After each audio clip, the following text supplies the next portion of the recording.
அஸ்ட்ரோசைன் channel வாயிலாக உலகெங்கும் வாழ்ந்து கொண்டிருக்கும் சகோதர சகோதரிகளுக்கு அன்பார்ந்த வணக்கங்கள் மற்றும் வாழ்த்துக்கள். இன்றைய பதிவு சுக்கிர பெயர்ச்சி பலன்கள். அதாவது காலச்சக்கரத்தினுடைய இரண்டாவது வீடான ரிஷபமனையில் சுக்கிர பகவான் ஆட்சி பலத்தோட வலிமையாக அமரப்போகிறார். அதாவது மே மாதம் 14ஆம் தேதி வரை சுக்கிர பகவான் ஆட்சி பலம். அப்போ பொதுவாக சுக்கிரன் அப்படிங்கிறது கலத்திரக்காரகன், கையிருப்பு பணக்காரகன், அனைத்து விதமான சுக போகங்களை கொடுக்கக்கூடியவன், பெண்களை குறிக்கக்கூடியவன், திருமண பந்தத்தை குறிக்கக்கூடியவன், வீடு வண்டி வாகனத்துக்கு அதிபதியாக இருக்கக்கூடிய அந்த சுக்கிர பகவான் ரிஷபத்தில் அமர்ந்து கொண்டு அங்கே சூரியனுடைய நட்சத்திரம் என்று சொல்லக்கூடிய கிருத்திகையிலும், சந்திரன் நட்சத்திரம் என்று சொல்லக்கூடிய ரோகிணியிலும், அதே சமயத்தில் செவ்வாயினுடைய நட்சத்திரம் என்று சொல்லக்கூடிய மிருகசீரிடத்திலும் பயணம் செய்து பலனை கொடுக்க போகிறது. இந்த பதிவினை முழுவதுமாக பாருங்கள், ஸ்கிப் பண்ணாதீங்க. கண்டிப்பாக ஏதாவது ஒரு ரூபத்தில் உங்களுக்கு யூஸ்ஃபுல்லாக இருக்குங்கிறதுல எந்தவித மாற்று கருத்தும் கிடையாது. நம்ம சேனலை நீங்கள் ஃபர்ஸ்ட் டைம் பார்ப்பவர்கள் என்றால் மறக்காமல் சப்ஸ்கிரைப் பண்ணிக்கிங்க. சிம்ம ராசி அன்பர்களே, 14/5/2026 வரை ரிஷபமனையில் சுக்கிர பகவான் ஆட்சி பலம். இந்த ஆட்சி பலம் வலிமை பெற்ற இந்த சுக்கிரனால இந்த சிம்ம ராசி அன்பர்களுக்கு என்ன மாதிரியான பலன்கள் அப்படின்னு பார்க்கும் பொழுது, சிம்மத்துக்கு 3ஆம் அதிபதி, முயற்சி ஸ்தானத்தின் அதிபதி, தைரிய வீரியத்தை கொடுக்கக்கூடிய சுக்கிரன் ஆட்சி பலம். அதே போல 10ஆம் அதிபதியாக இருக்கக்கூடிய சுக்கிரனும் ஆட்சி பலம். அப்போ சுக்கிரன் வலிமையாக இருக்கக்கூடிய இந்த காலகட்டத்தில் உங்களுடைய எண்ணங்கள், செயல்கள், சிந்தனைகள் ஸ்ட்ராங்காக இருக்கும். தைரிய வீரியத்துடன் செயல்படக்கூடிய தன்மைகள் என்பது இந்த காலம் நல்லா இருக்கும். புதிய ஒப்பந்தங்கள் ஏற்படுத்தக்கூடிய அமைப்புகள்ங்கிறது நல்லா இருக்கு. பிரயாணங்கள் செய்யக்கூடிய அமைப்புகள், வியாபாரத்தில் பார்த்திங்கன்னா ஒரு நல்ல மதிநுட்பம் இருக்கும்.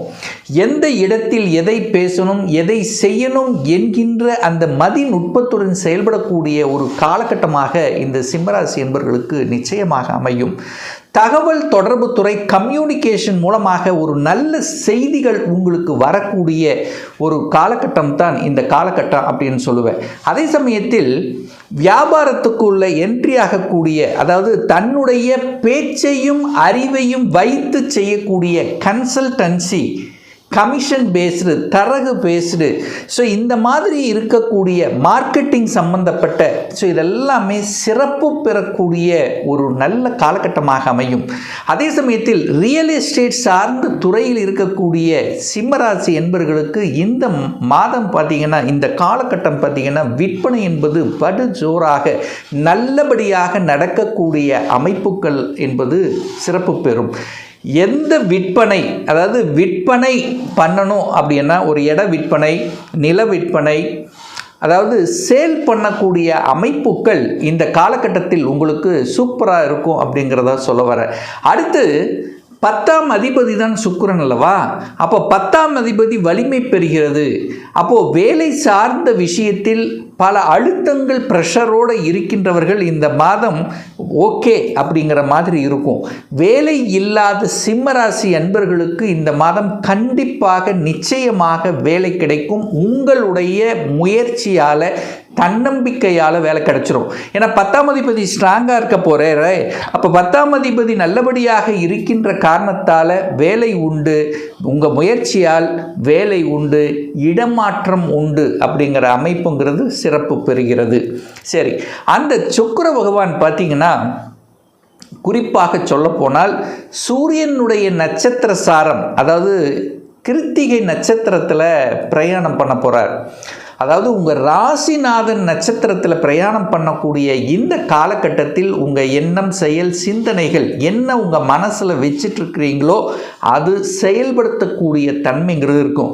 கொஞ்சம் அலைச்சல், திருச்சல், டென்ஷன், ப்ரெஷருங்கிறது கண்டிப்பாக இருக்கும். அதில் எந்தவித மாற்று கருத்து இல்லை. ஏன்னா சிம்மராசி என்பவர்களுக்கு இப்போ அஷ்டமசனி நடந்துட்டு இருக்கிறதுனால ஏதோ ஒரு வகையில் ஒரு அழுத்தம், ப்ரெஷர், டென்ஷன், வேலைப்பளு, ஒரு இடத்துல இருக்க முடியாத தன்மை, 2 மணி நேரம் வேலை செய்யக்கூடிய இடத்துல 3 மணி மணி நேரம் செய்யக்கூடிய தன்மை, இப்படி எல்லாம் ஏதோ ஒரு வகையில் ஒரு அழுத்தம் ப்ரெஷருங்கிறது இருக்கும். ஆனால் அதே சமயத்தில் வேலையிலும் உயர்வை தரக்கூடிய, பொருளாதாரத்தில் உயர்வை தரக்கூடிய ஒரு காலகட்டமாக இந்த சிம்மராசி என்பவர்களுக்கு நிச்சயமாக உண்டு. அதே சமயத்தில் வீடு சுக்கிரன் அல்லவா, நேர அந்த சுக்கிரன் 10ஆம் இடத்தில் இருந்து தனது சப்தம பார்வையாக 4ஆம் இடம் என்று சொல்லக்கூடிய சுகஸ்தானத்தை பார்க்குறார். அப்போது இந்த வாகன மாற்றங்கள், புதுசாக வாகனம் வாங்குவது, உங்கள் வாகனம் வாங்கணுங்கிற எண்ணத்தை உங்கள் ஆழ்மனதில் விதைப்பது, இடம் வாங்குவது, நிலம் வாங்குவது, ஸோ ஒரு விவசாய நிலம் வாங்கிறது அல்லது ஒரு தரிசு நிலம் வாங்கிறது, ஸோ இது மாதிரி இடம் நிலம் சார்ந்த விஷயத்தில் உங்கள் என்ன உணர்வுகள் இந்த மாதம் ஓடிக்கொண்டிருக்கும், அதை செயல்படுத்தவும் ஒரு சில சிம்மராசி என்பவர்களுக்கு நிச்சயமாக உண்டு. இப்போ இந்த மாதம் வாங்கணும் அப்படின்னு முடிவெடுத்துட்டிங்கன்னா கண்டிப்பாக வாங்கலாம். ஏன்னா சுக்கிரன் வலிமை பெறுகிறது அப்படின்னு அர்த்தம். அதே சமயத்தில் உங்கள் பாக்கெட்டில் பணம் ஏதோ ஒரு வகையில் நிரப்பி கொண்டிருக்கும். சுக்கிரன் தான் கையிருப்பு பணக்காரகன். அந்த கையிருப்பு பணக்காரகன் ஆட்சி பலத்தோட ஸ்ட்ராங்காக இருக்கார். இப்போ வலிமை பெறக்கூடிய தன்மை. ஆனால் என்னன்னா, இந்த சிம்மராசி என்பவர்களுக்கு கொஞ்சம் கோபம், ஆக்ரோஷம் என்பது இயல்பாகவே இருக்கும் இந்த மாதம். ஏன்னா செவ்வாய் பகவான் 2ஆம் இடத்தை பார்க்குறார். சனி செவ்வாய் 2 பாவ கிரகங்கள் நேர 2ஆம் இடத்தை பார்க்குது. அப்போ பணம் வரும். ஆனால் பணத்தை எங்கேயாவது ஒரு இடத்துல லாக் பண்ணிடக்கூடாதுங்கிறத ஞாபகத்தில் வச்சுக்கொள்ளுங்க. கோபப்பட்டு ஆக்ரோஷப்பட்டு வேலையை மட்டும் விட்டுவிடக்கூடாது. ஏன்னா இப்போ துணிச்சல் இருக்கும். டக்குன்னு யாராவது ஏதாவது சொல்லிட்டான்னா அப்படியே விட்டுட்டு போகலாம். ஏன்னா 10ஆம் இடத்துல சுக்கிரன் வலுவையாக இருக்கார். ஆனால் அதே சமயத்தில் செவ்வாய் சனி 2 பாவகிரகங்கள் வாக்குஸ்தானத்தை பார்க்குறார். பேசி விட்டுருவீங்க, அதுக்கப்புறம் யோசிப்பீங்க. ஸோ இதில் கொஞ்சம் கவனம் எடுத்துக்கொள்வது சிம்மராசி என்பவர்களுக்கு சிறப்பு. அதே சமயத்தில் ஹெல்த்தில் கொஞ்சம் அக்கறை எடுக்கணும். அதுவும் ஸ்டொமக் ரிலேட்டடான ஆஸ்பெக்ட். அடுத்து யாருக்காவது சுகர் இருக்கிறன்னா கொஞ்சம் கண்ட்ரோல் எடுத்துக்கொள்வது, தகுந்த உடற்பயிற்சி செய்வது இந்த சிம்மத்துக்கு சிறப்பு. ஏன் சொல்கிறேன் அப்படின்னா, 27/4/2026 பார்த்திங்கன்னா அந்த சந்திரனுடைய நட்சத்திரத்தில் பிரயாணம் பண்ணுறார் சுக்கிர பகவான். சந்திரனுங்கிறது உங்களுக்கு விரையாதிபதி, 12க்குரியவன். அப்போ அந்த சந்திரன் சுக்கிரன் காம்பினேஷன் வரும் பொழுது சுகர் ரிலேட்டட் கொஞ்சம் அதிகப்படுத்தும். ஸோ ஏன்னா சந்திரனுங்கிறது ரத்தம், அப்போது சுகர் ரத்தத்தில் அதிகரிக்கும்னு அர்த்தம். ஸோ இதில் கொஞ்சம் கவனத்தோடு செயல்படணுங்கிறத மைண்டில் வச்சுக்கோங்க. மனம் சில சமயங்களில் விரயத்தை நோக்கி இருக்கும். பணம் விரயமாகக்கூடிய அமைப்பு இருக்கிறதுனால சுப விஷயத்தில் கான்சன்ட்ரேட் பண்ணுங்கள். சுப காரியங்கள் செய்யக்கூடிய அமைப்புகள் ஒரு சிலருக்கு ஏற்படுத்தும். படிப்பு செலவு, திருமண செலவு, ஸோ இந்த மாதிரி செலவு, சுப விஷயங்களுக்கு செலவு செய்வது சிறப்பு என்பதை ஞாபகத்தில் வைத்து கொள்ளுங்கள். அதே சமயத்தில் கணவன் மனைவி, அதாவது பெண்கள் சம்பந்தப்பட்ட விஷயத்தில் கொஞ்சம் கவனம், எச்சரிக்கையுடன் இருக்கணுங்கிறத ஞாபகத்தில் வச்சுங்க. ஏன்னா சுக்கிரன் ஆட்சி பலமாக, அப்போ டக்குன்னு ஏதாவது காதல் அப்படிங்கிறது இழுத்துட்டு போகும். அல்லது பெண்கள் சார்ந்த விஷயங்கள், கலத்திர சார்ந்த விஷயத்தில் சிம்மராசி என்பவர்கள் எச்சரிக்கை உணர்வுடன் இருக்கணும் என்பதை ஆழமாக மனதில் பதிய வைத்து கொள்ளுங்கள். அடுத்து பார்த்திங்கன்னா, சுக்கிர பகவான் செவ்வாயினுடைய நட்சத்திர சாரத்தில் பிரயாணம் பண்ணுறார். அந்த செவ்வாய்ங்கிறது சிம்மத்துக்கு யோகத்தை தரக்கூடியவன், 4க்குரியவன், அதே சமயத்தில் 9க்குரியவன், பாக்கியத்தை தரக்கூடியவன். ஸோ இந்த காலகட்டத்தில் அதீதமான நன்மைகளுங்கிறது சிம்மராசி என்பவர்கள் எதிர்பார்க்கலாம். ஸோ என்ன மாதிரியான நன்மைகள் இருக்குது? தாய் சார்ந்த விஷயத்தில், தாய்க்கு ஹெல்த்தில் பிரச்சனை, அந்த பிரச்சனை, இந்த பிரச்சனை ஏதாவது இருந்தால் அது சரி செய்யக்கூடிய அமைப்புகள். பாக்கியம் சார்ந்த விஷயங்கள், தாய் தந்தையரை பார்த்து கொள்ளக்கூடிய அமைப்புகள் ஒரு சில சிம்மத்துக்கு நிச்சயமாக ஏற்படுத்தும். கடவுளுடைய அனுகிரகம், உங்களுடைய பூர்வீகத்துக்கு சென்று வரக்கூடிய அமைப்பு அல்லது குலதெய்வத்துக்கு சென்று வரக்கூடிய பாக்கியங்கள் இந்த காலகட்டத்தில் நிச்சயமாக ஏற்படுத்தும். யாரெல்லாம் கலைத்துறையில் இருக்கிறீர்களோ அவர்களுக்கு புதிய ஒப்பந்தங்கள் கிடைப்பதற்கான வாய்ப்புகள் சந்தர்ப்பங்கள் மிகுதியாக இருக்கிறது. அரசியலில் நாட்டம் இருக்கும். ஆனால் கொஞ்சம் அலைச்சல் திருச்சலுங்கிறது சிம்மத்துக்கு கண்டிப்பாக உண்டு. நீங்கள் ஒன்று செஞ்சால் அதை ஒன்று செய்கிற மாதிரி, அதாவது என்னன்னா, சிம்மத்துக்கு இந்த மாதம் சுகம் சார்ந்த விஷயத்தில் ஒரு நல்லவைகள் நடக்கும். என்ன சுகம் சார்ந்த? இந்த இடம், நிலம், வீடு, வண்டி, வாகனம், இதை சார்ந்த விஷயத்தில் நல்லவைகள் கொடுக்கக்கூடிய அமைப்பு. ஆனால் மனம் சார்ந்த விஷயத்தில் மட்டும் கொஞ்சம் அலைச்சல் திருச்சல், டென்ஷன், ப்ரெஷர் அப்படிங்கிறது இருக்கும். மற்றபடி பெரிய பாதிப்பு என்பது நிச்சயமாக இந்த சிம்மத்துக்கு இல்லை. காசு பணம் பொருளாதாரம் நல்லா இருக்கும். ஆனால் பணத்தை கையாளுகின்ற விஷயத்தில் கவனமாக இருக்கணும். ஏன்னா சனி செவ்வாய் 2 பாவகிரகங்கள் 2ஆம் இடத்தை பார்க்குது. ஸோ இந்த அமைப்பில் ஓகே. கடன் விஷயம், 6க்குரியவன் 8ல் போய் உட்கார்ந்துருக்கிறதுனால கடனும் தன்னுடைய கட்டுப்பாட்டில் வைத்துக்கொள்வது சிறப்பு. கடன் அதிகப்படுத்தக்கூடிய அமைப்பு இருக்கிறதுனால கடனை வளர்ப்பேன் என்கின்ற அமைப்பு இருக்கிறதுனாலையும் இந்த வம்பு வழக்கு கோர்ட்டு கேஸ் சம்பந்தப்பட்ட விஷயத்துக்குள்ளே போகாமல் இருப்பதும் இந்த சிம்மராசி என்பவர்களுக்கு சிறப்பு.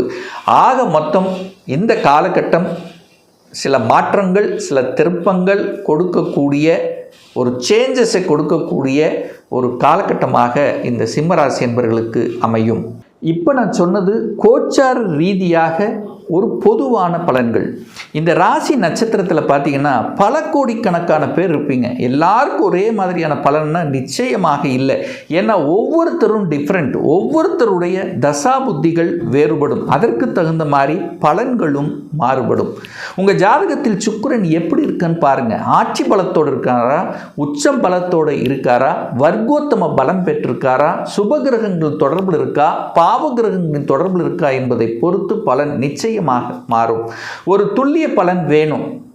உங்கள் ஜாதகத்தில் கிரகங்கள் எப்படி இருக்கு, இப்போ என்ன தசாபுத்தி நடக்குது என்பதை பொறுத்து நீங்கள் கேட்கக்கூடிய எந்த கேள்வியாக இருந்தாலும் சரி, சொந்த தொழில் செய்வதற்குண்டான கொடுப்பினை இந்த காலகட்டத்தில் இருக்கா, அப்படி இருக்கக்கூடிய பட்சத்தில் எப்போ நம்ம சொந்த தொழிலை ஆரம்பிக்கலாம்? திருமணம் தடைப்பட்டு கொண்டே இருக்கிறது, எப்போ தான் நமக்கு திருமணம் நடக்கும்? +2 படிச்சுட்டேன், என்ன கோர்ஸ் எடுத்து படித்தால் நம்முடைய ஃப்யூச்சர் நன்றாக இருக்கும்? எப்போ எனக்கு ப்ரமோஷன் கிடைக்கும்? எப்போ நான் வீடு கட்டுவேன்? எப்போ குழந்தை பாக்கியம் கிடைக்கும்? இது போன்ற கேள்விகளுக்கு துல்லியமான பதிலை நம்மால் கூற முடியும். ஒரு பர்சனல் கன்சல்டேஷன் எடுத்துக்கணும், ஒரு சுய ஜாதகம் பார்க்கணும் என்று விருப்பப்படக்கூடிய அன்பர்கள் டிஸ்பிளே தெரியக்கூடிய நம்பருக்கு வாட்ஸ்அப் மூலியமாகவோ ஃபோன் கால் மூலியமாகவோ தொடர்பு கொண்டு நேரடியாகவோ அல்லது ஆன்லைன் மூலமாகவோ கன்சல்டேஷன் எடுத்துக்கலாம். நம்மளுடைய அலுவலகம் கோயம்புத்தூரில் அமைந்துள்ளது. அதாவது கோயம்புத்தூரிலிருந்து மேட்டுப்பாளையம் செல்லும் வழியில் வெள்ளக்கிணர் பிரிவுக்கு பக்கத்தில் அன்னபூர்ணா ஹோட்டலுக்கு அருகில் அமைந்துள்ளது. பிரியர் அப்பாயின்மெண்ட் வாங்கிட்டு நேரடியாக கன்சல்டேஷன் எடுத்துக்கலாம். மீண்டும் ஒரு நல்ல பதிவில் உங்களை சந்திக்கும் வரை உங்களிடமிருந்து விடைபெறுவது உங்கள் அஸ்ட்ராலஜர் டாக்டர் சதீஷ்.